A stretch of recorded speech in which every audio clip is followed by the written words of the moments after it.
Minutro. Nako. Ang laki ng sinubra. Welcome back mga lods. So, ito, service kami ngayon. Mga 1,000 hours sa pinakabagong equipment namin na loader. So, ito siya. Papakita ko sa inyo kung paano mag-service ng Debilon, bagong develop ng equipment. Scania engine. So, papakita ko sa inyo mga loads to. So, medyo madumi pa siya. Ito yung DL550 Scania engine. So, yan. So, bago mag-service, linis muna tayo. Linisan natin yung mga mga putik-putik para malinis yung trabaho natin. Yan. So, ito yung pang drain ng coolant tsaka oil. So, i-open mo lang yan. Yun. Hintayin mo na lang yan, ma-drain. Oil filter pala. Yung tabi ng turbo.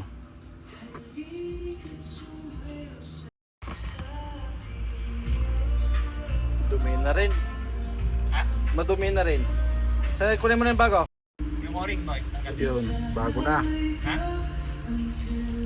Yun mo naman ang pinagkaiba. So, yan yung lumay bago. Kita mo naman, sobrang dumi na kagad.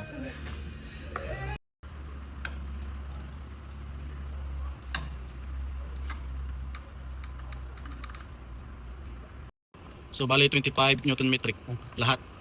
Fuel filter tsaka oil. Yun, tama na. Tumama na nga sa ano.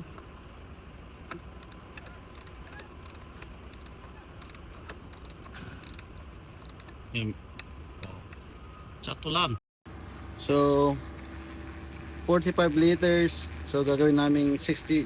Ang ano nun, nasa 47 quarts.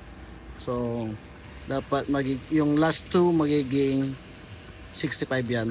Yung last 2 digit 65 dapat yan para magiging 47 quarts.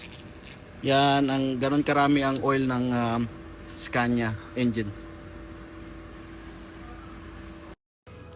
So, yung dalawang filter, yun, tsaka yun, para sa hydraulic naman yun. Baka mag-confuse kayo, baka buksan nyo to. Ayun yung dalawa. Yung magkatabing ito. Ito, tsaka yun. Hydraulic filter yan. So, ito na yung filter na bago, yun yung luma. Yun yung bibiglayin. Dahan-dahan lang paglalagay. Hindi ma-align, boy. Yun.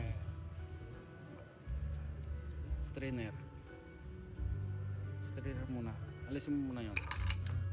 Yan.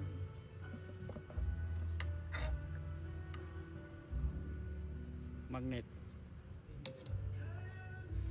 Spring. Yun. Kasi ito na. Che, banat. Ikaw, yan. Oh, impact mo na lahat.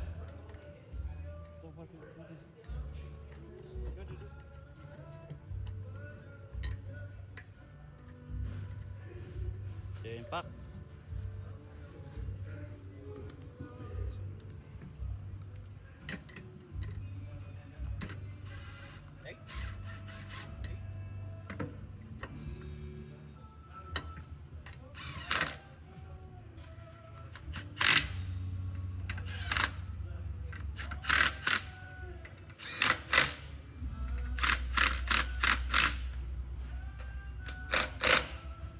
So, ganun din sa kabila mga lods.